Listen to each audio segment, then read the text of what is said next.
Como todavía no han sucedido, pues no podemos tal vez categóricamente afirmar que van a ser así, ¿verdad? Pero por lo menos tener una base y más o menos saber qué es lo que el Señor nos está tratando de enseñar en estos tiempos en los que estamos viviendo.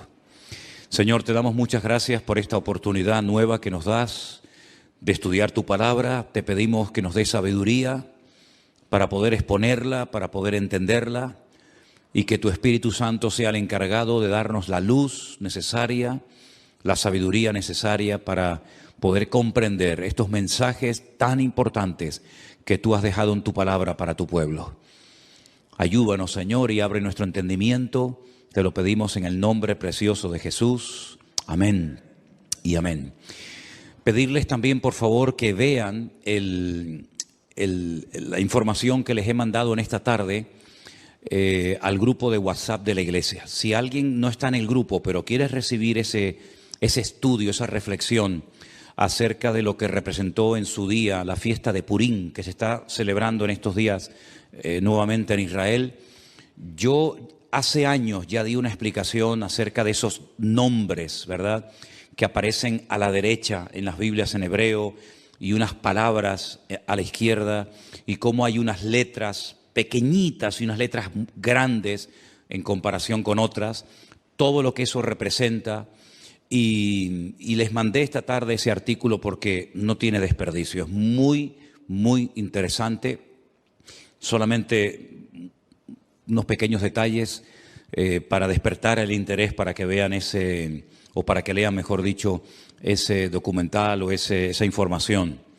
La fiesta de Purim se llevó a cabo en los días de la reina Esther, ¿verdad?, y del rey Asuero. En estos días se lee todo el libro de Esther, volviendo a recordar la historia de cómo Dios salvó del exterminio, de la destrucción a todo el pueblo de Israel. Veis que el enemigo siempre quería más y más, ¿verdad? En un principio un hermano mató a otro, pero no fue suficiente. Más adelante vemos cómo el enemigo intenta, mezclar a la raza humana con aquellos engendros espirituales, ¿verdad?, con aquellas deformaciones terribles que produjeron la ira de Dios y tuvo que finalmente mandar el diluvio. Vemos más adelante cómo el faraón no se conformaba con matar a uno, sino con matar a todos los niños. Pero en el libro de Esther lo que vemos es que el diablo quiso ir un paso más allá, y lo que puso en el corazón de un perverso llamado Amán era la exterminación, la aniquilación total del pueblo de Israel, incluido hombres, mujeres, niños, ancianos, etc. El Señor intervino de una forma milagrosa, y esa liberación, ese milagro se recuerda todos los años en una fiesta que, repito, se está celebrando en estos días y que se llama la fiesta de Purim. La palabra Purim viene de la palabra pur, que significa suerte. Purim es suertes, como se echó suerte sobre el pueblo de Israel, y el Señor, pues una vez más, protegió sobrenaturalmente a ese pueblo. Cuando se produce una matanza de los enemigos que querían destruir al pueblo de Israel, el rey Asuero, que es el marido de la reina Esther, le dice: hoy han muerto 500 hombres y los 10 hijos de Amán. ¿Tiene alguna petición más la reina? Y la reina, su esposa Esther, dice: quiero que mañana a los 10 hijos de Amán, que ya estaban muertos, los cuelguen en la horca. Y de ahí hay toda una explicación de esa palabra mañana, de cómo hay momentos en la que la reina Esther dice que se dirigía al rey Asuero, incluso mencionándolo por nombre, pero hay otros momentos en los que simplemente menciona la palabra rey, dando a entender de que le hacía la petición al rey, al Señor Dios Todopoderoso. Y vemos cosas muy interesantes de cómo no hace mucho tiempo atrás ahorcaron también a otras 10 personas. Y ese artículo que les he mandado esta tarde, yo ya lo había leído hace años, lo conocía. De hecho, les expliqué el tema de los números, de las letras en el libro de Esther, pero quiero que lo lean porque es muy interesante, y una vez más se demuestra la credibilidad de la Biblia. La Biblia es un libro matemáticamente perfecto que se adelanta en el espacio y en el tiempo, no solamente dándonos información de cosas que ocurrieron, sino de cosas que ocurrieron, pero que tienen un reflejo y una repercusión en el futuro. Y es muy interesante ese artículo y me gustaría de verdad que lo leyeran con detenimiento. Yo se lo mandé, ya digo, al grupo de WhatsApp, pero si alguien lo quiere tener y no está en el grupo, pues me das tu teléfono y yo te lo mando sin ningún problema, ¿de acuerdo? Nosotros nos vamos al libro de Ezequiel. Ezequiel era un sacerdote que había sido llevado cautivo a Babilonia. Ustedes saben que las tribus del norte que formaron un país y adoptaron el nombre Israel y decidieron que Siquén, la actual Nablus, fuera la capital del reino del norte, fue arrasado tiempo antes de que Nabucodonosor decidiera atacar las tribus del sur. Las tribus del sur, cuando hablo de las tribus del sur, me refiero a la pequeña tribu de Benjamín y a la tribu de Judá, que permanecieron un siglo y pico más en el territorio de Israel. También fueron sacadas de la tierra, fueron llevadas al cautiverio por Nabucodonosor 70 años, y estas dos tribus después retornan. Y ese retorno, todo lo que hicieron, la reconstrucción del templo, de la ciudad, de las murallas, etcétera, pues se nos relata en el libro de Esdras y en el libro de Nehemías, que algunos creen que era un solo libro, no dos, como tenemos nosotros en nuestras Biblias, libro de Nehemías y libro de Esther. Se creen que los dos formaban un solo tomo, un solo libro. Pero bueno, independientemente de eso, vemos que Ezequiel está en el cautiverio y él estando en Babilonia, el Señor le revela una serie de cosas acerca de su pueblo. A través de una serie de sueños, de visiones, le muestra el retorno del pueblo de Israel, cómo volverían, y la ciudad de Jerusalén volvería otra vez a ser habitada, etcétera, etcétera. Pero aparte de eso, Ezequiel recibe una serie de revelaciones acerca del futuro, no para su época. Vimos el otro día, por ejemplo, el domingo, que algunas visiones, algunas profecías que recibió Daniel, las escribía, pero el Señor le decía, séllalas, porque esto no es para tu tiempo, esto es para los tiempos finales. Bueno, en cierto sentido también pasó algo parecido con Ezequiel. Ezequiel recibió profecías e información acerca de los últimos tiempos que él no vio durante su ministerio, durante su vida, el cumplimiento de estas palabras. El capítulo 38 y 39 de Ezequiel, digamos que van unidos, porque el 39 es una prolongación de lo que comienza a revelarle el Señor a Ezequiel, y el capítulo comienza diciendo así: vino palabra de Dios diciendo, hijo de hombre. Esta expresión, hijo de hombre, es la forma como el Señor se dirigía y llamaba siempre al profeta Ezequiel. Pon tu rostro contra Gog, en tierra de Magog, príncipe soberano de Mesec y Tubal, y profetiza contra él. Vamos a ir haciendo pausas según vayamos leyendo, porque hay algunas cosas que tengo que ir diciendo por el camino para que entendamos ciertas y determinadas cosas. Estos nombres que aparecen aquí, Mesec y Tubal, ustedes los van a encontrar en el primer libro de la Biblia. No es la primera vez que aparecen, ni mucho menos. Concretamente en Génesis capítulo 10, versículo 2, nos dice que Mesec y Tubal eran hijos de Jafet. ¿Quién era Jafet? Uno de los tres hijos de Noé. Noé tuvo a Sem, Can y Jafet. Bueno, pues Jafet tuvo una serie de hijos y uno se llamó Mesec y otro se llamó Tubal.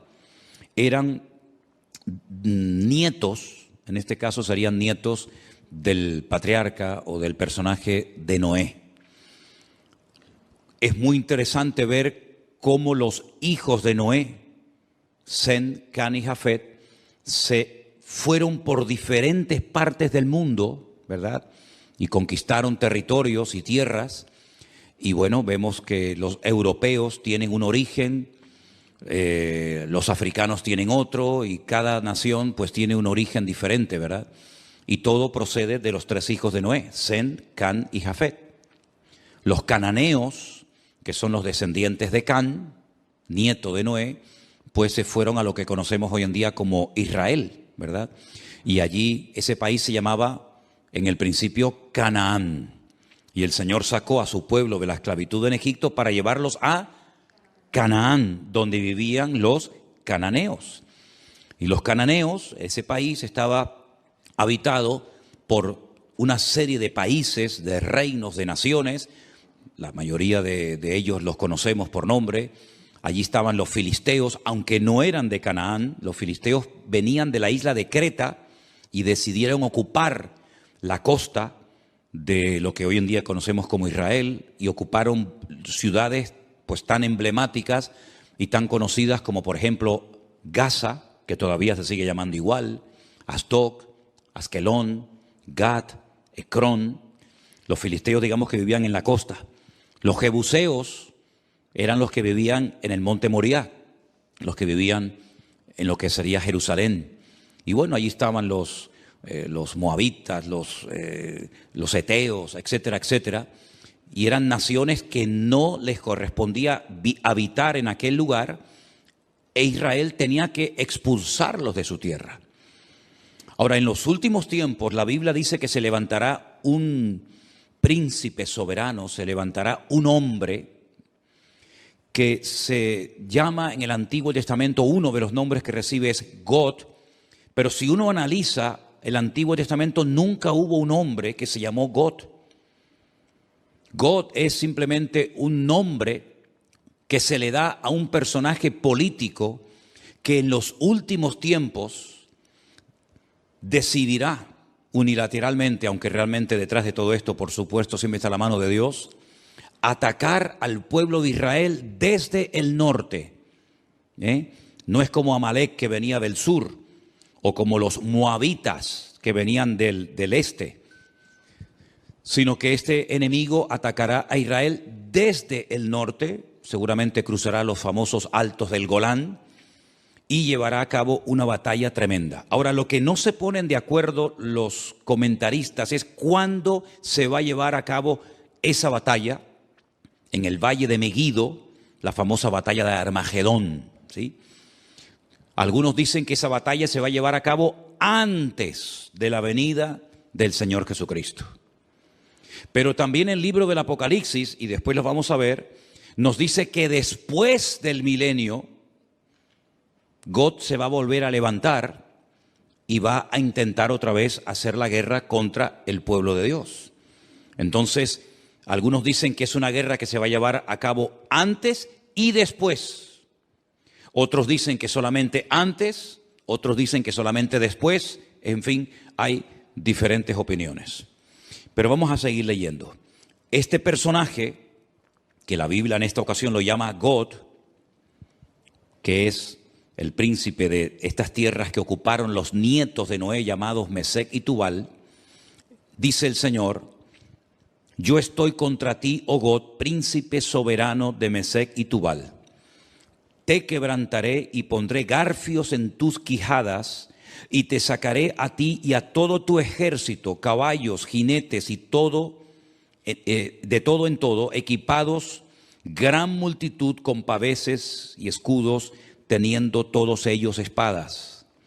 Y ahora menciona a tres naciones: Persia, Cus y Fut, con ellos, todos ellos con escudo y yelmo. Gomer y todas sus tropas, la casa de Togarma, de los confines del norte y todas sus tropas, muchos pueblos contigo. Es decir, God, digamos que es el líder, el representante, el que aglutina a un montón de naciones que lo van a apoyar con el objetivo de subir y atacar al pueblo de Israel.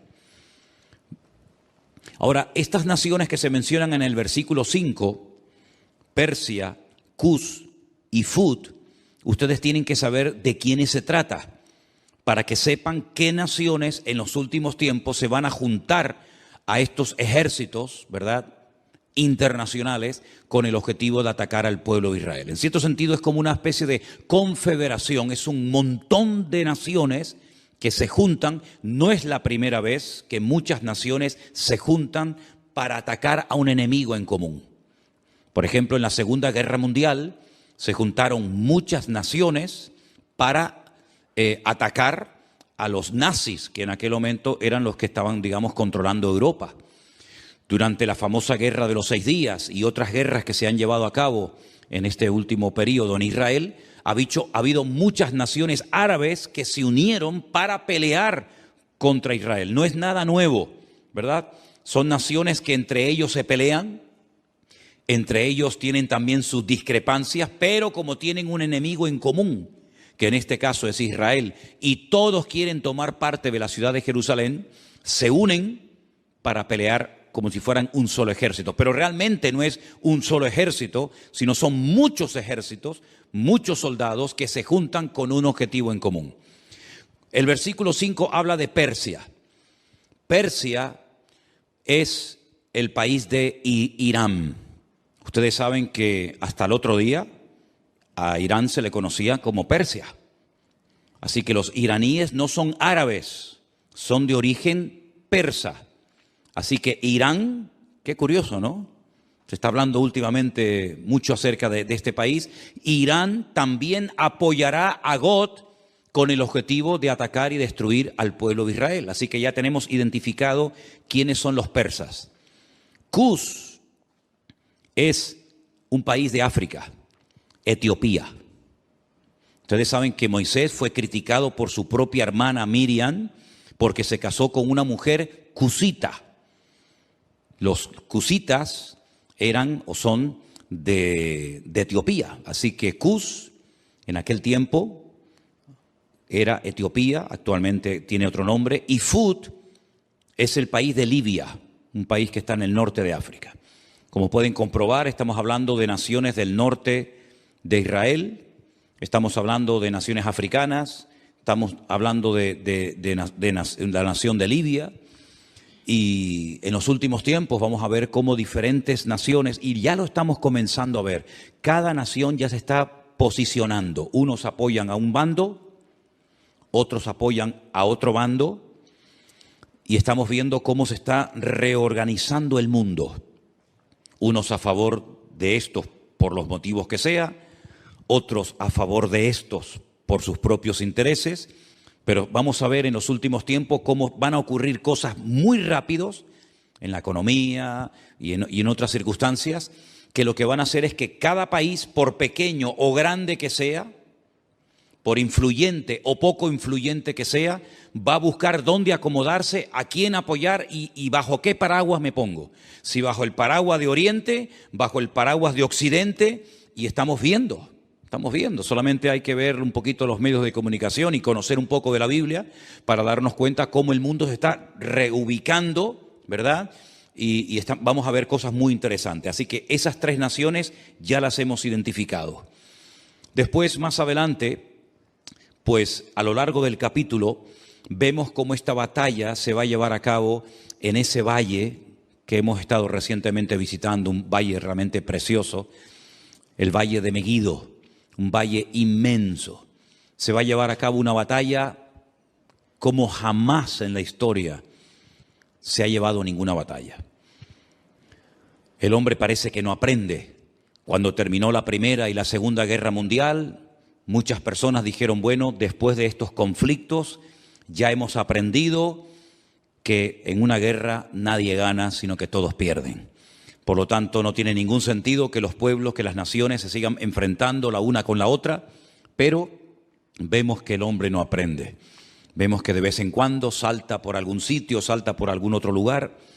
Esa batalla va a ser tan terrible, tan terrible. No vamos a leer los 2 capítulos porque ya ustedes los han leído, pero el objetivo de todo esto es que Dios va a permitir, Dios va a atraer a todas estas naciones que odian al pueblo, al Estado de Israel, para que Él demuestre su poder y quede definitivamente claro de una vez por todas que Él es el Rey de Reyes y el Señor de los Señores, y que a su pueblo nada ni nadie lo puede destruir. Todos los imperios, y podríamos hacer una lista enorme, todos los imperios, todos los países, todas las naciones que han intentado con todas sus fuerzas destruir al Estado de Israel prácticamente o han desaparecido o no son prácticamente nada en el tiempo presente. Miren ustedes, por ejemplo, el imperio egipcio, no queda absolutamente nada de él, los babilónicos, los persas, los medos, los griegos, los romanos, diferentes imperios que a lo largo de la historia se propusieron arrasar a este pueblo, porque este pueblo no solamente es un pueblo, no solamente son personas, sino que representa una serie de valores, una serie de principios y sobre todo representa que hay un Dios detrás de esa nación, que hay una Biblia, que hay una palabra de Dios detrás de esa nación, y lo que el enemigo no quiere bajo ningún concepto es que Dios sea reconocido como el soberano de todas las naciones de la tierra. Ahora bien, cuando termine esa batalla tremenda en el Valle de Meguido, sí me gustaría leer a partir del versículo 4 del capítulo 39, donde dice: sobre los montes de Israel caerás tú y todas tus tropas, y los pueblos que fueron contigo, a aves de rapiña de toda especie, y a las fieras del campo te he dado por comida. Es muy interesante cuando estuvimos recientemente ahora, hace unas semanas en Israel, que la ruta migratoria más importante de aves en Europa pasa por el Valle de Meguido. El año pasado pasaron 2 billones con B, 2 billones de aves migratorias por el Valle del Jordán, cruzando todo el Valle de Meguido y viniendo cigüeñas, águilas y un montón de aves a Europa y al norte de África, huyendo del frío en las rutas migratorias. Hay un ave de rapiña que son los milanos, que parece como si fuera un águila, que tienen la cola como en forma de horquilla, que en España estaba prácticamente extinguido. Nosotros hemos visto a centenares y a centenares de milanos, que son como un aguilucho grande, revoloteando en el Valle del Jordán hasta hace unas semanas atrás.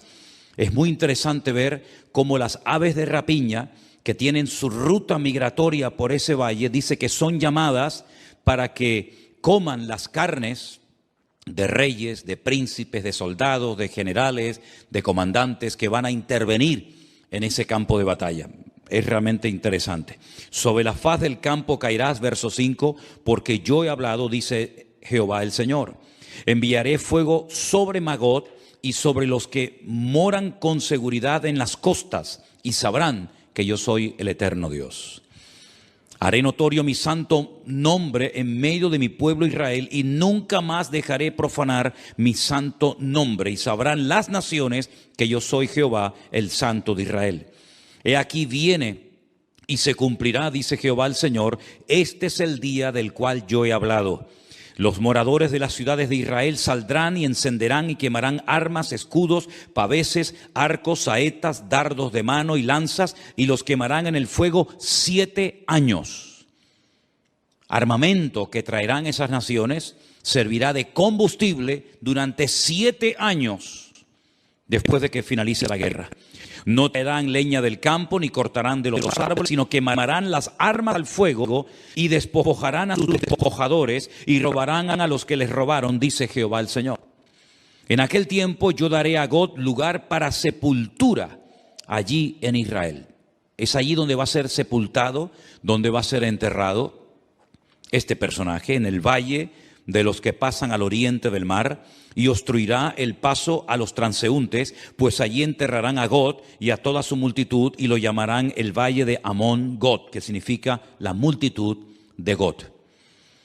Aquí habla de multitud, no especifica el número de esa multitud, pero el Apocalipsis sí nos da ese dato, porque nosotros no solamente tenemos el Antiguo Testamento para saber las cosas que van a ocurrir, por dónde van a atacar, cuántos van a atacar, cuánto tiempo estarán enterrando cadáveres, etcétera, etcétera, sino que además tenemos la información tremenda del Nuevo Testamento, sobre todo las cartas de Pablo a los tesalonicenses, las cartas de Pedro, parte también de la epístola cortita de Judas y sobre todo el libro del Apocalipsis, donde nos da una información de millones y millones de soldados, 200 millones de soldados que subirán por toda esa cordillera, por esos valles, en dirección a Jerusalén. Pero allí muere este hombre, este personaje, y la casa de Israel los estará enterrando por 7 meses para limpiar la tierra. 7 meses todos los días enterrando muertos. Hermano, estamos hablando de multitudes, de millones de personas. ¿Cuánto se tarda en enterrar a la gente? Con una pala mecánica haces una zanja enorme y comienzas a echar cadáveres dentro. Pues 7 meses enterrando todos los días muertos. Y los enterrará todo el pueblo de la tierra. Y será para ellos célebre el día en el que yo sea glorificado, dice Jehová el Señor. Y tomarán hombres a jornal que vayan por el país con los que viajen para enterrar a los que queden sobre la faz de la tierra, a fin de limpiarla. Al cabo de 7 meses harán el reconocimiento. 7 años quemando el armamento, 7 meses enterrando cadáveres, y pasarán los que irán por el país, y el que vea los huesos de algún hombre pondrá junto a ellos una señal, hasta que los entierren los sepultureros en el valle de Amón-Gad. También el nombre de la ciudad será Amona, y limpiarán la tierra. Y tú, hijo de hombre, así dice el Señor, di a las aves de toda especie. Les recuerdo, 2 billones de especies de aves pasaron el año pasado por ese valle. Di a las aves, a toda especie y a toda fiera del campo, juntaos y venid, reuníos de todas partes, a mi víctima que sacrifico para vosotros, un sacrificio grande sobre los montes de Israel, y comeréis carne y beberéis sangre. Y más adelante leemos en el verso 21, y pondré mi gloria entre las naciones, y todas las naciones verán mi juicio que habré hecho. Cuando termine esa batalla, al final de lo que llamamos o conocemos como el nombre de la gran tribulación, comenzará un período de 1000 años, que se conoce como el milenio o la era milenial del Mesías. Y dice Zacarías capítulo 14, y esto es literal, no hay que buscar una aplicación simbólica porque es literal. Y las naciones que hubieren sido salvas, no es que se hayan convertido, sino que se salvaron de la muerte en esta batalla tremenda, tendrán que subir todos los años a Jerusalén a celebrar la fiesta de los tabernáculos. Y la fiesta de los tabernáculos se suele celebrar generalmente entre los meses de septiembre y octubre. Y quiero que leamos literalmente el pasaje de Zacarías capítulo 14 para que vean un dato muy interesante que nos da este profeta acerca de esta batalla y acerca de las naciones que escaparán del juicio en este valle de Megiddo. En Zacarías, el capítulo 14, dice así, a partir del verso 1, he aquí el día del Señor viene y en medio de ti serán repartidos tus despojos. Está hablando de la misma batalla, está hablando del mismo tiempo, del mismo acontecimiento, pero 2 profetas diferentes. Uno, Ezequiel en Babilonia, y ahora Zacarías. Y dice, porque yo reuniré a todas las naciones para combatir contra Jerusalén. Aquí hay una información adicional a lo que nos viene diciendo Ezequiel. La ciudad será tomada y serán saqueadas las casas, violadas las mujeres, y la mitad de la ciudad irá en cautiverio, mas el resto del pueblo no será cortado de la ciudad. Después saldrá Jehová y peleará con aquellas naciones como peleó en el día de la batalla. Y ahora habla de la segunda venida del Mesías. Porque el Mesías, cuando nació cerca de este monte de los Olivos, en dirección hacia el sur, aproximadamente como a 7, 8 kilómetros al sur, en una pequeña localidad, en un pequeño pueblo llamado Belén, que pertenecía a Judea, Belén de Judea. Pero cuando dice aquí que se afirmarán en aquel día sus pies sobre el monte de los Olivos, aquí podemos ver que el Antiguo Testamento nos habla de su nacimiento en Belén de Judea y de su retorno, su segunda venida, poniendo los pies sobre el monte de los Olivos. Amén, hermanos, ¿lo ven claramente? Nace en Belén, retorna en el monte de los Olivos. para que algunos digan que la Biblia no habla de dos venidas, sino solamente de una. No, habla de dos venidas. Una que ya se produjo cuando nace en Belén de Judea, y otra cuando se afirman sus pies en aquel día sobre el monte de los olivos que está enfrente de Jerusalén, al oriente, al este, y el monte de los olivos se partirá por en medio hacia el oriente y hacia el occidente, haciendo un valle muy grande, y la mitad del monte se apartará hacia el norte y la otra mitad hacia el sur. Es decir, si se parte el valle y parte se va hacia el este, parte hacia el oeste y luego se ensancha, se separa el norte y el sur, quiere decir que en esa parte en la que hemos estado muchísimas veces se va a hacer un valle gigantesco, un valle enorme. Ahora mismo entre el monte Moriah, donde antiguamente estaba el templo, y donde está el monte de los olivos, hay un barranco, hay como si fuera un barranco que se llama el famoso torrente de Cedrón, pero no tiene ni punto de comparación lo ancho que será ese valle cuando el Señor ponga sus pies sobre el monte de los olivos. La pregunta que a lo mejor algunos se hacen es: ¿qué interpretan los judíos cuando dice aquí y pondrá sus pies sobre el monte de los olivos y el monte de los olivos se partirá? Bueno, ellos dicen que cuando venga el Mesías, que no creen que vengan del cielo, pues ellos dicen y opinan que cuando venga el Mesías, la expresión "y pondrá sus pies sobre el monte de los olivos" significa, es una expresión como decir "y vendrá con autoridad", pero no lo interpretan como algo literal. Entonces, si no interpretan una parte del texto como no literal, tampoco pueden interpretar la otra parte del texto como literal, pero en esta ocasión se equivocan. Dice que huiréis al valle de los montes, porque el valle de los montes llegará hasta Sal. Huiréis de la manera que huisteis por causa del terremoto en los días de Usías, rey de Judá, y vendrá Jehová mi Dios y con él todos los santos. ¿Quién es el que viene? Jehová mi Dios. ¿Y viene acompañado de quién? Con todos sus santos. Esta es la segunda venida del Señor Jesucristo, donde todo ojo le verá, toda rodilla se doblará y toda lengua confesará que Él es el Señor, para gloria de Dios Padre. ¿Se dan cuenta cómo Él viene, pero no viene solo?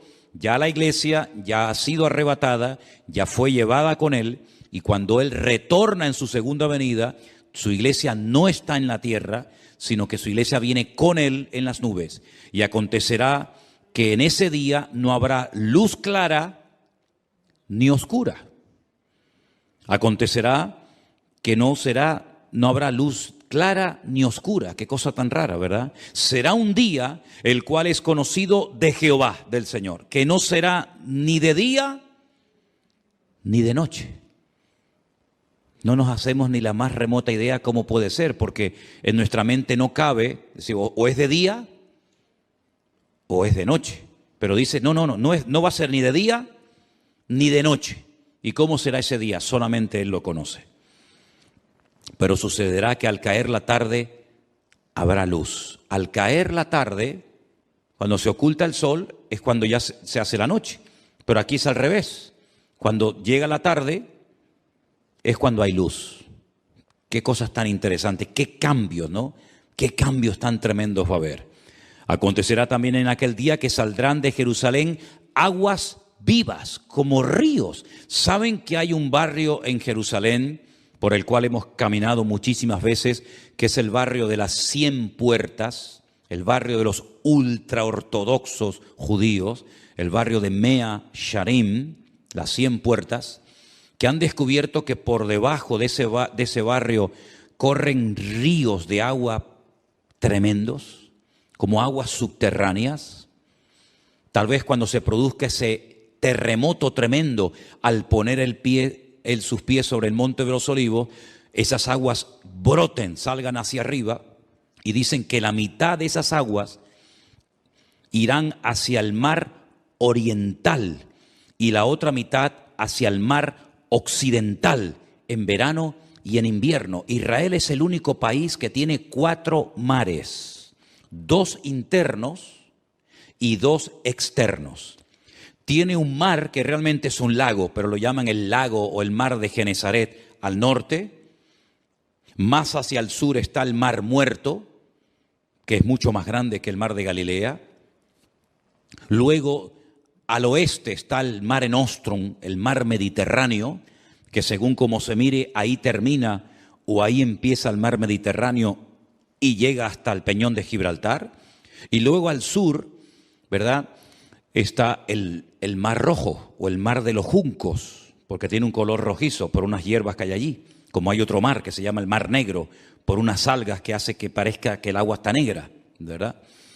Y dice que hay aguas de Jerusalén que llegarán y entrarán en el mar Mediterráneo, y otra parte de las aguas entrarán en el Mar Muerto, y Jehová será rey sobre toda la tierra, y en aquel día Jehová será uno, y uno su nombre, ¿verdad? No se le va a llamar de diferentes maneras, sino que uno será su nombre, tendrá un solo nombre. Y toda la tierra se volverá como llanura desde Jeba hasta Rimón, al sur de Jerusalén, y ésta será enaltecida y habitada en su lugar desde la puerta de Benjamín hasta el lugar de la puerta primera, hasta la puerta del ángulo, y desde la torre de Anael hasta los lagares del rey. Y morarán en ella, y no habrá nunca más maldición, sino que Jerusalén será habitada confiadamente. No estamos haciendo referencia a la nueva Jerusalén, que es la que Juan recibe en revelación y que nos cuenta cómo es en el capítulo 21 y el capítulo 22 del libro del Apocalipsis. Esta no es la nueva Jerusalén, esta es la Jerusalén renovada, transformada, pero terrenal, ¿verdad?, en la cual Cristo, con todo su pueblo, sus hijos, estará reinando durante 1000 años. Pero no es la nueva Jerusalén de las calles de oro, las puertas de perla, etc. Pero se vivirá en esa ciudad. Y esta será la plaga con la que herirá Jehová o el Señor a todos los pueblos que pelearon contra Jerusalén. Eso no lo dice Ezequiel. Ezequiel dice que las tropas de Gog, o del anticristo, si lo prefieren así, quieren atacar y destruir Israel, pero dice que morirá, que será enterrado en Israel, pero no dice cómo morirán las personas en el campo de batalla. Pero Zacarías sí recibió el dato, la revelación de cómo morirían. Dice que será como una especie de plaga. Esta será la plaga con la que Jehová herirá a todos los pueblos que pelearon contra Jerusalén. Escuchen, la carne de ellos se corromperá estando ellos sobre sus pies. Están de pie, no están sentados ni acostados, están de pie, peleando, batallando. Se consumirán en las cuencas sus ojos y la lengua se les deshará en su boca. ¿Esto qué es? ¿Un ataque bacteriológico? ¿Un ataque nuclear? Pero esta será la forma como morirán esas personas que fueron a atacar a Jerusalén. Acontecerá en aquel día que habrá entre ellos gran pánico enviado por Dios, y trabará cada uno de la mano a su compañero y levantará su mano contra la mano de su compañero. Se matarán entre ellos, se pelearán entre ellos, se matarán entre ellos. Increíble, ¿eh? Judá también peleará en Jerusalén, y serán reunidas las riquezas de todas las naciones de alrededor, oro, plata, ropas de vestir en gran abundancia. Así también será la plaga de los caballos, de los mulos, de los camellos, de los asnos y de todas las bestias que estuvieren en aquellos campamentos. Todos los que sobrevivieren de las naciones que vinieron contra Jerusalén, aquí hay un dato muy importante, subirán de año en año para adorar al Rey, a Jehová de los ejércitos, a celebrar la fiesta de los tabernáculos. Todos los años tendrán que subir. ¿Por qué la fiesta de los tabernáculos y no otra fiesta? Porque las 3 fiestas de obligatorio cumplimiento que recibió el pueblo de Israel, que son Pascua, Pentecostés o Shavuot y la fiesta de los tabernáculos, las 2 primeras ya tuvieron un cumplimiento profético en la vida del Señor Jesucristo. Dice Pablo, Él es nuestra Pascua. Jesús fue sacrificado, fue crucificado, murió en la fiesta de Pascua. El cordero que se mataba, al cual no se le podía partir ningún hueso en la fiesta de la Pascua, tipifica, representa al Cordero de Dios que quita el pecado del mundo, que es nuestro Señor Jesucristo. La fiesta de las semanas, o Shavuot, o Pentecostés, como la conocemos nosotros, ya tuvo su cumplimiento profético. Fue el día que el Señor decidió derramar de su Espíritu Santo sobre las 120 personas que estaban en aquel aposento, en aquella casa, y comenzaron a hablar en otras lenguas y comenzaron a evangelizar a miles de personas que se convirtieron en aquel día. Pero la fiesta de los tabernáculos no ha tenido un cumplimiento profético en Cristo. Pero dice en el libro del Apocalipsis que cuando Él venga, Él pondrá su tabernáculo entre los hombres. Y su tabernáculo, su suká, es nada más y nada menos que su misma presencia. Él nació en la fiesta de los tabernáculos y Él exigirá que en la fiesta de los tabernáculos todas las naciones que hubieren sido salvas tienen que subir de año en año a Jerusalén, a adorar al Rey, a Jehová de los ejércitos. Y el que no suba, dice la Biblia en el verso 17, no vendrá sobre ellos lluvia. ¿Qué les parece? Si la familia de Egipto no subiere y no viniere, sobre ellos no habrá lluvia. Vendrá la plaga con la que el Señor herirá a las naciones que no subieren a celebrar la fiesta de los tabernáculos. Esta será la pena del pecado de Egipto y del pecado de todas las naciones que no subieren para celebrar la fiesta de los tabernáculos. Así que cuando nosotros decimos que lo mejor y lo peor está por venir, es cierto, queridos hermanos. Cosas tremendas que hemos leído en esta noche, por lo menos en parte, y otras que no hemos leído, tienen que suceder en algún momento. ¿Quién nos iba a decir a nosotros que íbamos a ser protagonistas de ciertas y determinadas cosas que ya han visto y están viendo nuestros ojos cada día? Yo les recuerdo que hace 2 años, solamente 2 años, no se hubiera podido celebrar aquí este culto, porque estábamos todos confinados, encerrados en nuestras casas. Y esa experiencia, que para algunos era una locura y un disparate, que todas las naciones de la tierra, que todos los cristianos del mundo, que todas las iglesias, igual da de la denominación a la que sean, tendrían que cerrar las puertas durante algunas semanas o meses, ya en nosotros es un hecho que ya sabemos que pasó, porque también lo vivimos en carne propia. ¿Y quién nos iba a decir a nosotros lo que estamos viendo en televisión en estos días? ¿Verdad? Parece como decir, ¿pero qué es lo que ha pasado? Si hasta el otro día todo estaba tranquilo y todo estaba bien y ahora se ha disparado el precio de esto y el precio de lo otro y nadie sabe lo que tiene que hacer y nadie sabe lo que va a pasar dentro de media hora y nadie sabe si se va a quedar aquí o va a decir, bueno, vamos también a ir a por el vecino de enfrente. Nadie sabe absolutamente nada.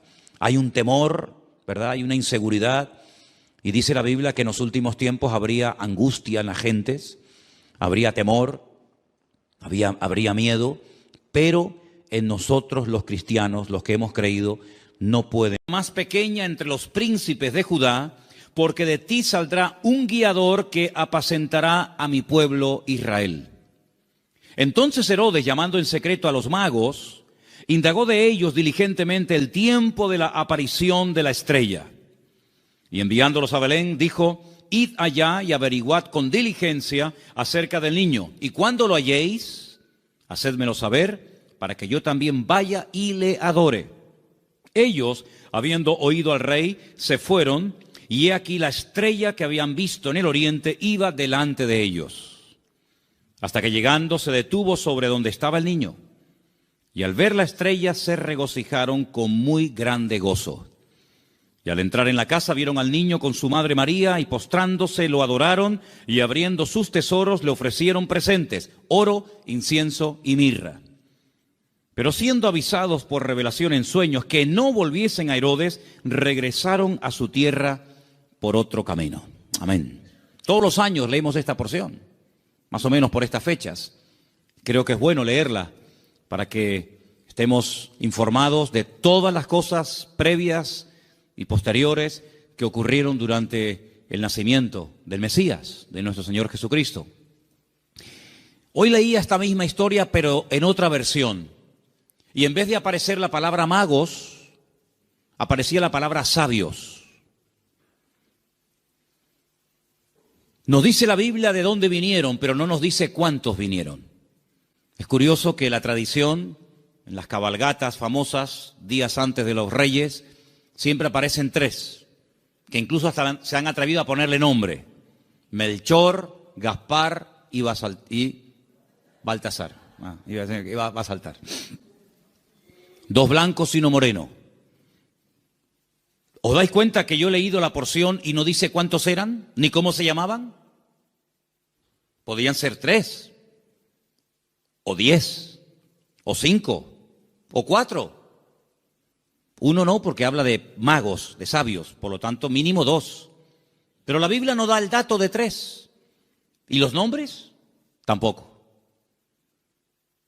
¿Qué peligro tan grande corremos cuando nos inventamos las cosas y en vez de ceñirnos a lo que nos dice la fuente, que es la Biblia, comenzamos a oír y a prestar atención a tradiciones, a mitos, a cuentos, y comenzamos a ponerle nombre a personajes que la Biblia ni les da el nombre ni el número?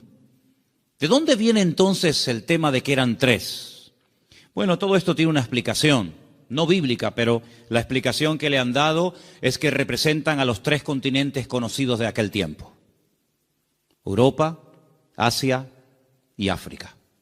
Uno representando a cada uno de los continentes que en aquel momento se conocían, puesto que Oceanía y América en aquel momento prácticamente no aparecían por ninguna parte. Pero tampoco tenemos base bíblica para decir esto, porque los 3, o los 4, o los 8, todos vinieron del mismo sitio. No vino uno de África, otro de Europa, otro de Asia, y allí se encontraron. No, venían juntos. Y venían los 3 juntos con un propósito. Y vinieron todos dirigidos de la misma manera. No es que uno en África tuvo un sueño, otro en Europa tuvo una visión y se le presentó un ángel, y otro... No dice eso. Todos venían como un equipo, con un propósito, con una serie de presentes, de los cuales hablaremos ahora un poco, y vinieron de Oriente. Ahora, ¿de qué parte de Oriente?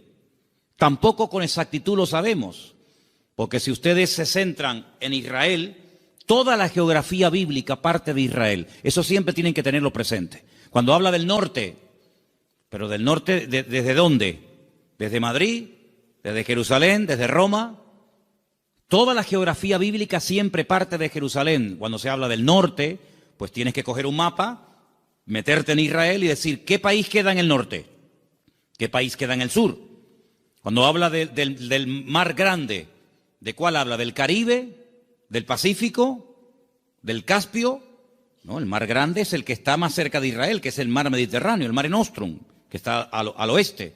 Cuando habla del oriente, pues tienes que mirar desde Israel, no desde donde tú has nacido, porque si no, no encajan las cosas. Desde la geografía bíblica tienes que mirar qué países quedan al este, al oriente, de donde sale el sol.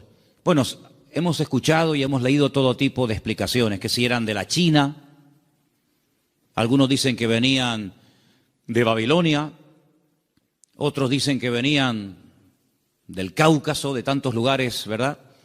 Venían del este, venían del oriente. Ahora, en aquellos tiempos no era como hoy en día, que cogemos un avión y en unas cuantas horas nos ponemos en la otra parte del mundo. Por muy lejos que quede Chile, por muy lejos que quede Argentina, te montas en un avión en Madrid, en 12, 13 horas llegas a Buenos Aires sin ningún problema. Y has recorrido miles de kilómetros, has cruzado el charco, ¿verdad? Y has llegado casi hasta al extremo de la tierra, a la Patagonia, al fin del mundo.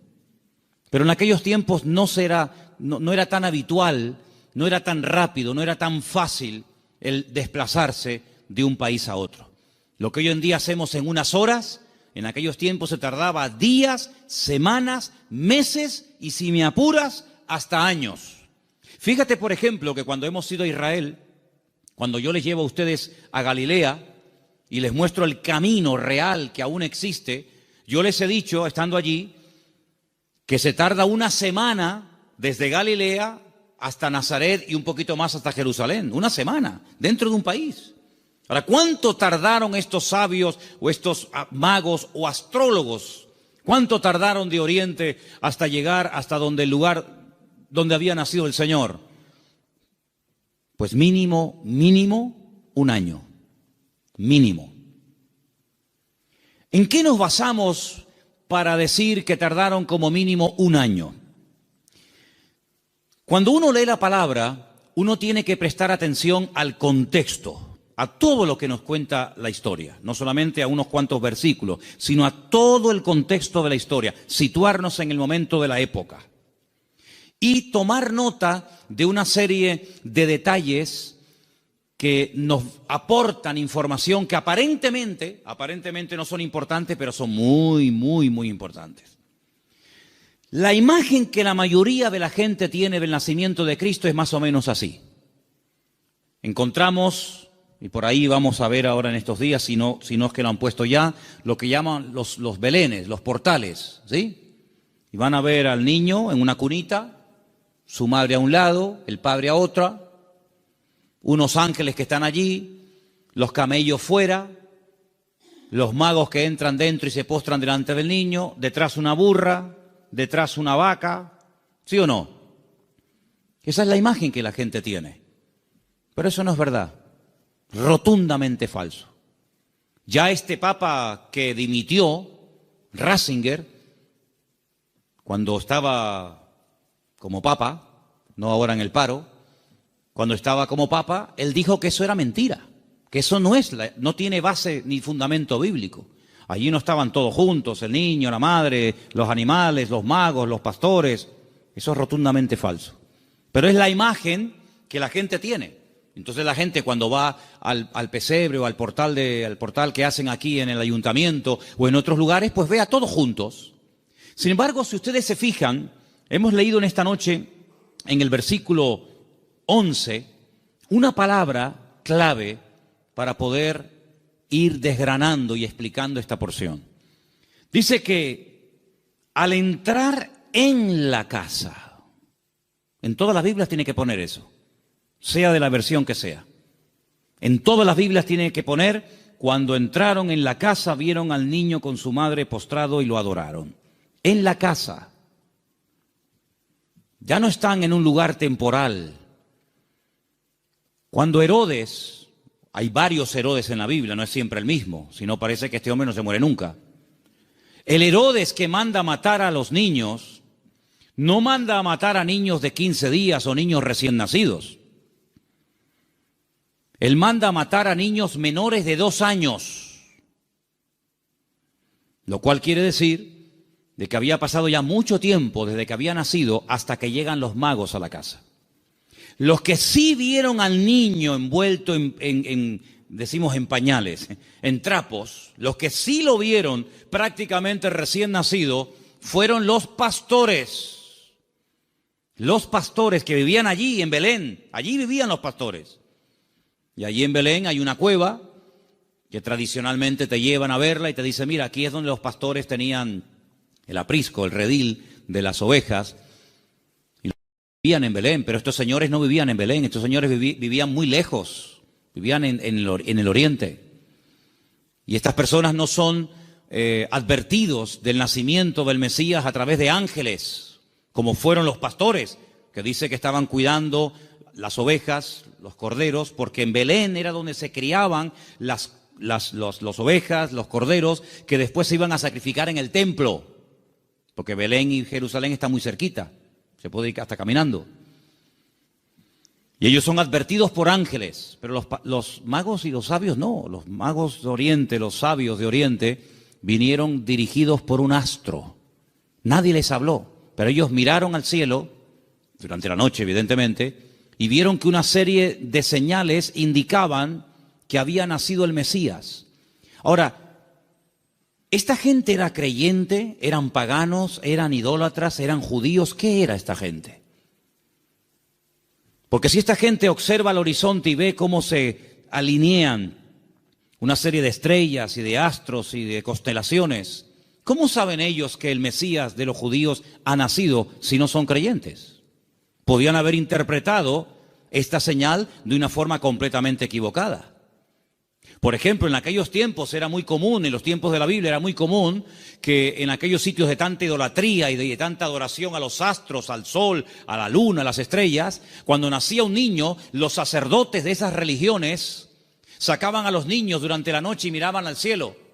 Y ellos interpretaban el momento en el que había nacido el niño, cómo estaba el horizonte, cómo estaban colocadas los astros y las constelaciones, y casi pronosticaban y profetizaban sobre el niño cómo iba a ser. Por ejemplo, hubo un hombre que nació en ese país, en ese lugar de tanta idolatría y de tanta observación a los astros, y fue un señor llamado Taré, que tuvo un hijo llamado Abraham.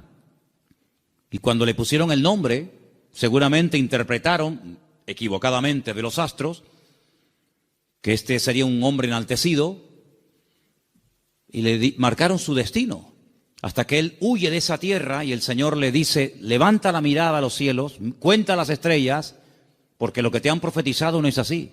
¿Cuánta gente queda marcada por la visita a un mago, a un astrólogo, a un curandero o a un adivino, y alguien le dijo que su hija o su hijo, su marido o su esposa o tú o no sé quién iba a pasar esto, esto y esto, y esa palabra falsa quedó ahí impregnada, pero como tú la has creído, a esa mentira tú la alimentas y le das fuerza, y el diablo se mueve en la mentira, el diablo se mueve en la ignorancia. Entonces te dice: no, es que tú vas a tener un niño pero se va a morir a corta edad.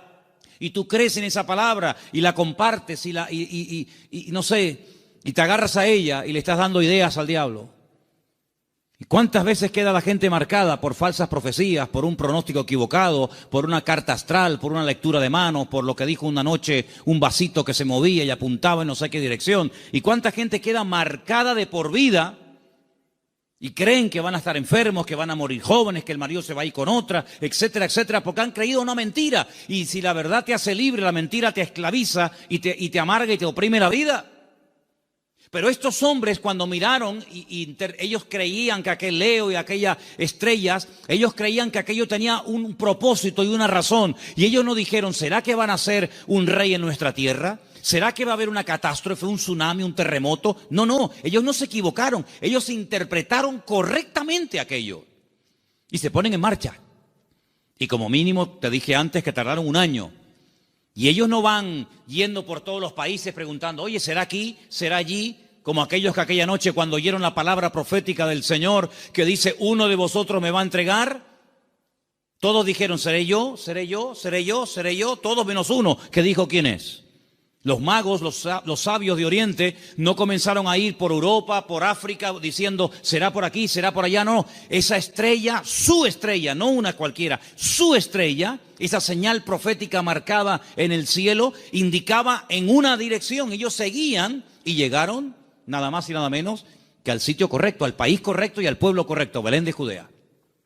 Y cuando llegan allí, a Herodes, que era el rey que los romanos habían puesto como un títere, le preguntan: ¿dónde está el rey de los judíos? Porque su estrella hemos visto en el oriente y venimos a adorarle.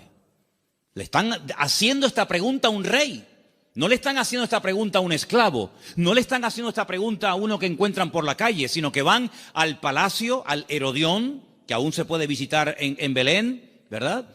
Y le están preguntando al rey, que supuestamente es el rey de los judíos: ¿dónde está el rey de los judíos? Porque venimos a adorarle. Y ellos reconocen que ese con el que están hablando no es.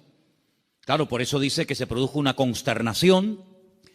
La gente comenzó a decir: oye, han venido gente de lejísimos, cargados con unos presentes y unos regalos, una fortuna en oro, en incienso y en mirra. Y dice que vienen a adorar al rey de los judíos y dicen que su estrella han visto en el oriente, y estas noticias corrieron hasta Jerusalén y se produjo un tumulto tremendo porque la gente decía: ¿pero a quién se refieren?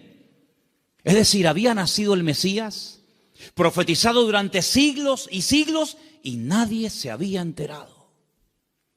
Fue como un nacimiento secreto. Nació el Mesías, del cual habló Isaías, Jeremías, Ezequiel y tantos profetas, y nadie se había dado cuenta. ¿No te has parado alguna vez a preguntar que Dios puede hacer muchas cosas hoy en día entre nosotros y no nos hemos dado cuenta de que es el Señor? Y atribuimos a la casualidad o a la coincidencia o a la suerte. Sin embargo, el que tiene todo el control y el dominio siempre es el Señor. ¿Cuántos dicen amén? ¿Cómo supieron interpretar estos hombres estas señales correctamente? Bueno, hay varias opiniones. Una de las opiniones más generalizadas y más aceptadas es que en Oriente, desde el principio de los tiempos, siempre hubo una tendencia del hombre que vivía en aquella zona a estar todo el día observando las constelaciones y las estrellas y los astros, tratando de pronosticar, tratando de averiguar el futuro. Ahí nació toda la astrología, ahí nació toda la brujería, ahí en la cuna de todo eso es Babilonia, Babel. Babel es Babilonia, es el mismo sitio. Babel significa confusión, lo que hoy en día sería Irak. Y fue en aquella zona, en aquella parte del mundo, donde ya en los tiempos del libro del Génesis dice que los hombres quisieron construir una torre. La palabra es sigurat, un observatorio, para que desde lo alto pudieran observar y pudieran decir, va a pasar esto, va a pasar aquello, y los astros dicen esto, y los astros dicen aquello. Es verdad que hay astros, y es verdad que hay constelaciones, y es verdad que hay constelaciones que se llaman Piscis, y Capricornio, y Tauro, y Leo. Es verdad, todo eso es verdad. Hay dibujos que se pueden hacer para interpretar todo eso, pero lamentablemente el hombre lo ha tergiversado, y el hombre lo ha utilizado para atar, para engañar, para manipular y para tergiversar las verdades. Pero en aquellos momentos estos hombres, criados en aquel lugar, sabían que algún día nacería un Mesías. Ahora, de todos los profetas de la antigüedad, ¿quién es el que verdaderamente sabía cuándo iba a nacer el Señor? Porque esta profecía que hemos leído esta noche, la vuelvo a leer en Mateo 1:6, y tú, Belén, de la tierra de Judá, no eres la más pequeña entre los príncipes de Judá, porque de ti saldrá un guiador que apacentará a mi pueblo Israel. Estas palabras están fechadas entre el 738 y el 698 antes de Cristo. Son palabras del profeta Miqueas. Ustedes pueden leerlo en el libro que tenemos en la Biblia que lleva su nombre, Miqueas. Pero hubo un profeta que sabía el día exacto en el que el Señor Jesucristo vendría en su primera venida a este mundo, y era el profeta Daniel.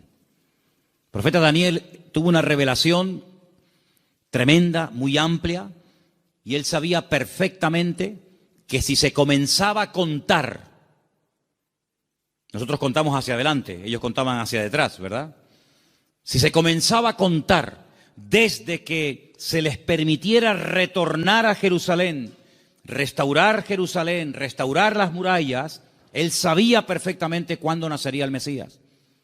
El Señor le dice, sabe pues y entiende que desde la salida de la orden para restaurar Jerusalén hasta el Mesías príncipe, habrá 70 semanas. Eso lo dice Daniel capítulo 9.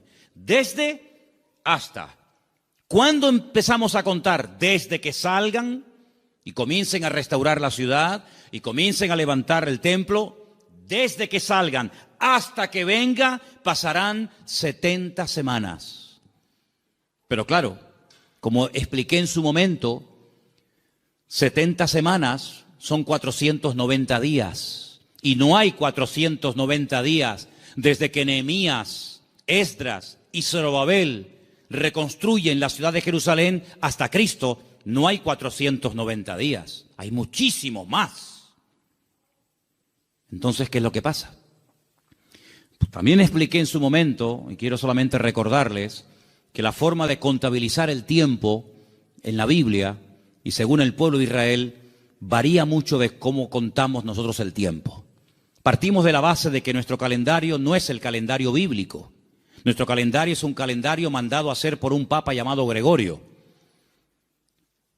Un tiempo que gira Un año que gira en torno al tiempo que tarda el Sol en dar todo el círculo, ¿verdad? O la Tierra, perdón, el tiempo que tarda la Tierra en recorrer las 4 estaciones, que es alrededor de 365 días. Mientras que el calendario bíblico es un calendario basado en la luna y tiene 360 días. Silencio, por favor. Quiero que presten atención todos, no me estén hablando nadie. Si el calendario bíblico tiene 360 días y nuestro calendario tiene 365, aquí hay un problema. Nuestro calendario va aumentando más rápido de lo que va aumentando el tiempo bíblico. Tenemos más días para hacer un año que el calendario bíblico. El calendario bíblico es más corto. Primer problema. Segundo problema que tenemos.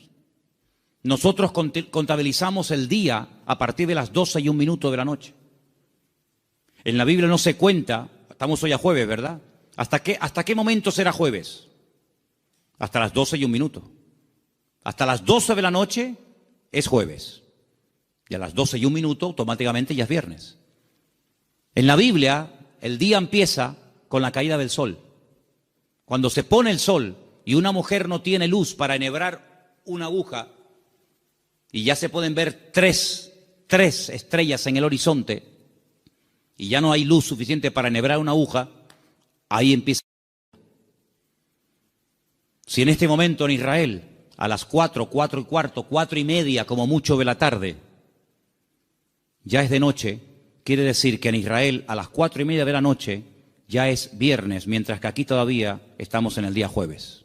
¿Se dan cuenta la cantidad de desajustes que se producen?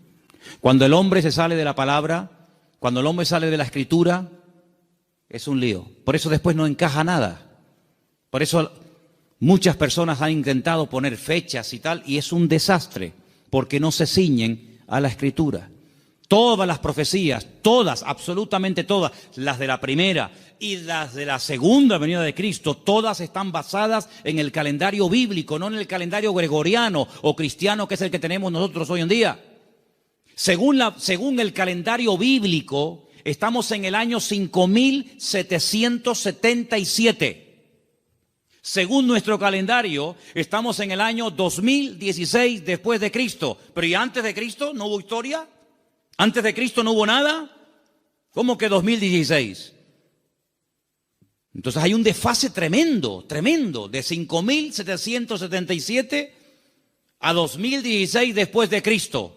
Y no contamos lo de antes. Tenemos otra forma de contabilizar, ¿verdad? Porque hay un antes y un después. Entonces es muy importante darnos cuenta de que el profeta Daniel, cuando recibía las revelaciones acerca de la venida del Mesías, el Señor le estaba hablando con términos bíblicos, no con términos modernos. Y cuando el Señor le dice 70 semanas, Daniel, sabe pues y entiende, escucha esto, desde que salgáis hasta que venga el Mesías príncipe, pasarán 70 semanas, pero resulta de que en el pueblo de Israel y según la Biblia, y esto está demostrado en el libro de Levítico, las formas de contar los días y las semanas también son diferentes. ¿Por qué? Porque nosotros llamamos semanas a un grupo de 7 días. Y 7 días para nosotros es una semana. Claro, y para todo el mundo. Pero además, en la Biblia se llama semana a un periodo de 7 años. Es decir, si le preguntas a un niño cuánto tiempo tiene, te puede responder de 2 maneras.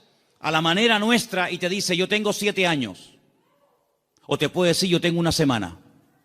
Y tú dices, ¿cómo va a tener este niño una semana? Qué grandes son los niños en Israel, ¿no? Pero tienes que multiplicar, ¿verdad? De tal manera que cuando el Señor le dice al profeta Daniel, 70 semanas están determinadas sobre tu pueblo, lo que le está dando es un paquete profético de 490 años. 70 por 7, 490.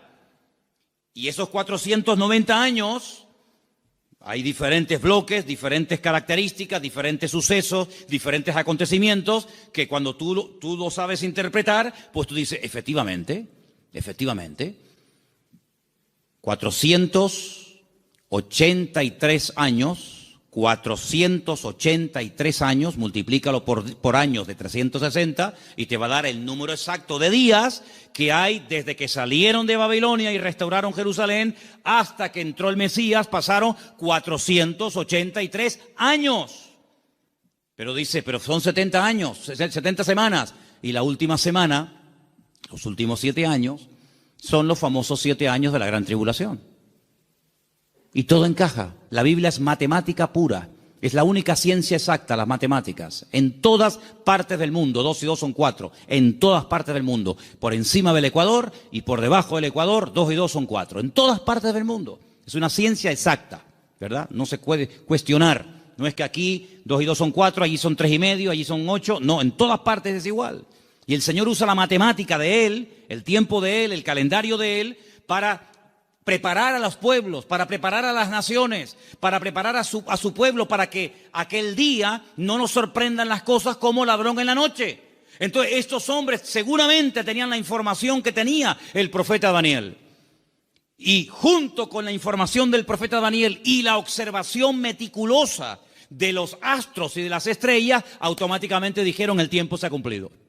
El tiempo se ha cumplido del nacimiento del Mesías. Y ellos se ponen en marcha.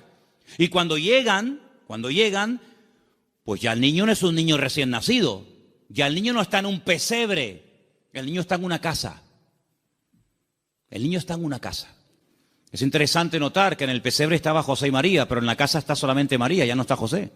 Y estos detalles es importante darse cuenta, porque son los detalles que nos van a ayudar a tener toda la información, todas las piezas del puzzle, y vamos a poder decir: amigo, los que vieron al niño recién nacido fueron los pastores.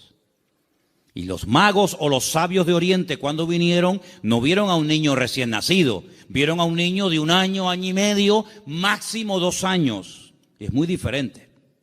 Ahora, es interesante que Herodes, es decir, no se toman decisiones políticas, no se hacen edictos reales hasta que le llega la información de los sabios o de los magos a Herodes. Mientras tanto, Herodes estaba tranquilo, pero en el momento en el que estos hombres le dicen: es que el motivo de nuestra visita a Belén, ellos no son de aquí, el motivo de que estemos aquí tan lejos de nuestra tierra es que venimos a adorar a un rey que nos ha dicho, nos ha guiado el Señor, y sabemos que tenemos que venir a adorarle. Jamás un rey, jamás una persona se le ocurriría visitar a un rey con las manos vacías, porque era un insulto. Era una provocación, era el no reconocerme. ¿Cómo te atreves a venir a visitarme a mí con las manos vacías? No me estás reconociendo como rey. Si tú me reconoces y te sometes y me respetas, tienes que traerme siempre un presente. Y por eso ellos vienen cargados con muchos kilos, hermano, ¿no? A veces vemos en las obras de teatro, en las películas, vemos una cajita ahí ridícula. Date cuenta, hermanos, que José era un hombre que tuvo que cerrar su negocio y se tuvo que ir al extranjero a vivir durante un tiempo. Y este hombre, cuando llega a Egipto con un niño pequeño, con su mujer, él no tiene trabajo, él es un extranjero. Los judíos no eran muy bien vistos en Egipto porque siglos atrás los judíos, a través de otro judío llamado Moisés, habían destrozado el país de Egipto. Por lo tanto, no iba a ser nada fácil para un extranjero abrirse camino en Egipto. Pero tú no te preocupes, el Señor siempre va adelante. Cuando tú haces tu parte, no te quepa la menor duda de que el Señor siempre va a hacer la suya. Eso lo he enseñado yo hasta la saciedad. Algunos hacen caso y otros no hacen caso. Pero los que hacen caso y hacen su parte y se mueven en fe, el Señor siempre les sorprende. Ahora, los que están esperando que se llene la piscina para tirarse, ni con la piscina llena se tiran, porque no se van a tirar. El creyente tiene que andar por fe y no por vista. Ellos se dirigen hacia Belén, el lugar donde estaba escrito que tenía que nacer el Mesías, porque, hermanos, había tantos datos, tanta información, tantas profecías sobre el nacimiento y sobre la vida del Mesías, que era imposible cumplirla todas. No las voy a mencionar todas, evidentemente, pero se tenían que dar más de 150 profecías en aquel que decía que era el Mesías para poder reconocerlo, valga la redundancia, como el Mesías. Si una persona decía, yo soy el Mesías, y se le preguntaba, ¿de dónde tú eres? ¿Dónde has nacido? Y te decía, yo nací en Capernaum, tú no puedes ser el Mesías. Aunque hagas milagros, aunque prediques muy bonito, tú no puedes ser el Mesías. ¿Por qué? Porque tú no has nacido en Belén de Judea. Por lo tanto, si alguien se levantaba y decía, yo soy el Mesías, y predicaba y hacía milagros, qué bien, ¿será este el Mesías? ¿Cómo te llamas? Yo, Santiago, Jacobo, tú no puedes ser el Mesías. ¿Por qué? Porque el Señor dice cómo se iba a llamar el Mesías. Si alguien se levantaba y decía, yo soy el Mesías, he sanado enfermos, mudos, ciegos, paralíticos, he resucitado muertos, he limpiado leprosos, y la gente se quedaba con la boca abierta. Si a alguien se le ocurría preguntarle, ¿de qué tribu eres? ¿Cuál es el origen de tu familia? Y te decía, yo soy de la tribu de Neftalí. Le podía decir, tú eres un falso Mesías. ¿Por qué? Porque la Biblia profetizaba que tenía que ser de la tribu de Judá. No de otra tribu, sino de la tribu de Judá. Por lo tanto, hermanos, era prácticamente imposible que en una persona coincidieran todos los detalles de Belén de Judea, de una joven que nació como nació, de la tribu de Judá, etcétera, etcétera, etcétera. Más aparte, todas las profecías que tenían que llevarse a cabo durante su ministerio público, aparte cómo lo iban a crucificar, porque el Mesías tenía que morir crucificado, no podía morir de viejo, no podía morir de un tiro, de una flecha, de un arco, de una jabalina, no podía morir de un infarto, tenía que morir crucificado entre dos malhechores, no entre 10, no entre 2. Y no le podían partir ni un solo hueso. Eso es imposible, a un crucificado que no le partan ni un hueso. Se los partieron al de la izquierda, se los partieron al de la derecha, pero a Jesús no. A Jesús no. No le podían partir ningún hueso. Y iba a morir como un inicuo, como un pecador, como un vil pecador, pero iba a ser enterrado como un rico. Tantos y tantos detalles que era prácticamente imposible. Pero suponte, imagínate que de los 150 detalles proféticos que tenían que cumplirse en él, una persona cumpliera 149.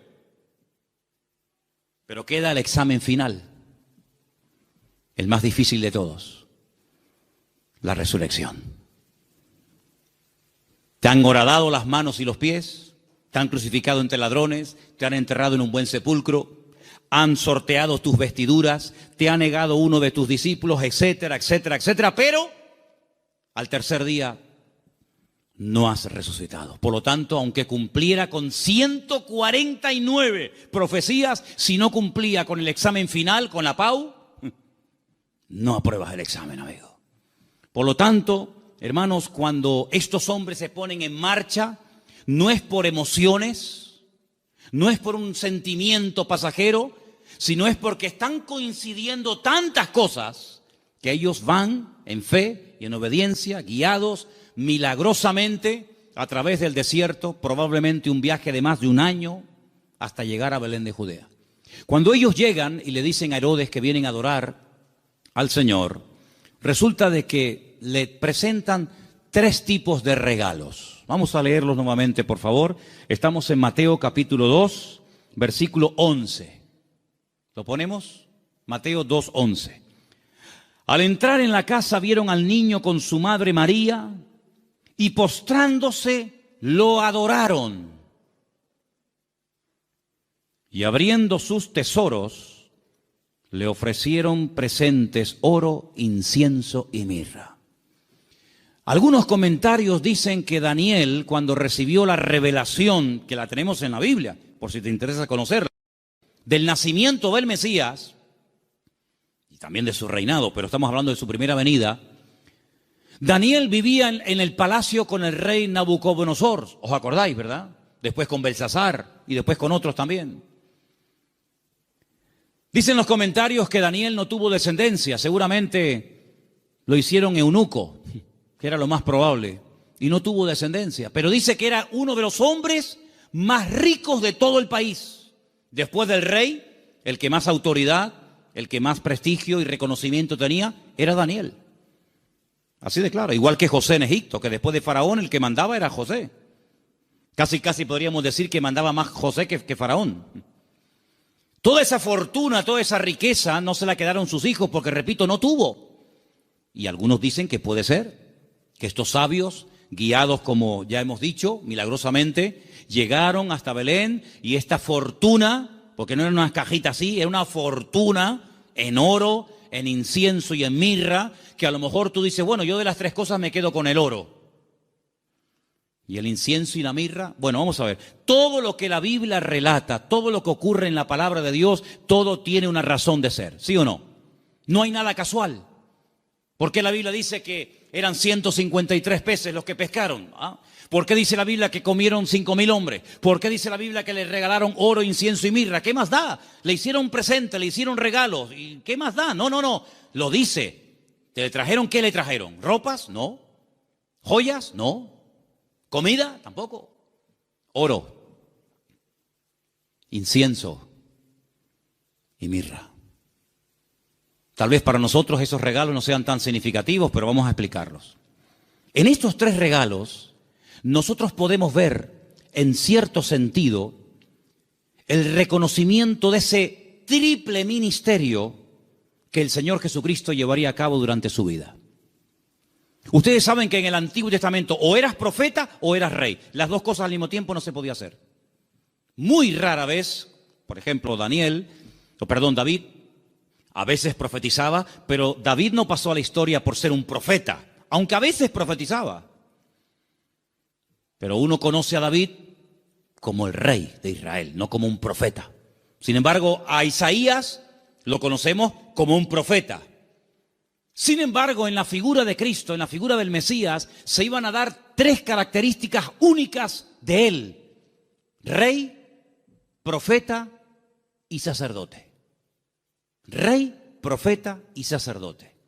El oro representa en cierto sentido la realeza del Señor Jesucristo, porque Él es el Rey de reyes y Señor de señores. Nadie dijo amén, pero lo es. Él es el Rey de reyes y el Señor de los señores. Nació como rey, lo crucificaron diciendo que era un rey y volverá a este mundo como un rey. Cuando nació dijeron, hemos venido a adorar al rey de los judíos. Era un niño, 1 año y medio, 2 años, pero era un rey. Todavía no se manifestaban sus poderes, sus milagros, pero era un rey. Cuando murió en una cruz, él no lo dijo, pero Pilato dijo, quiero que le pongan encima de la cruz un título, una placa donde pongan 3 idiomas para que todo el mundo lo entienda, en latín, en hebreo y en griego. Quiero que pongan, este es el rey de los judíos. Es increíble. Cuando Pilato le dice, pero tú eres un rey, ¿sí o no? Y dice, yo para esto he venido a este mundo.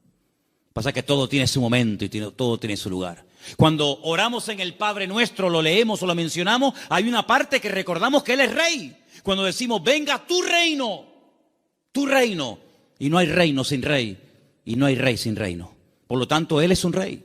Y en ese presente del oro, moneda internacional, dicho sea de paso, porque con oro puedes ir a cualquier parte del mundo, se reconoce que Él era un rey. De hecho, ellos dicen, venimos a adorar a un rey.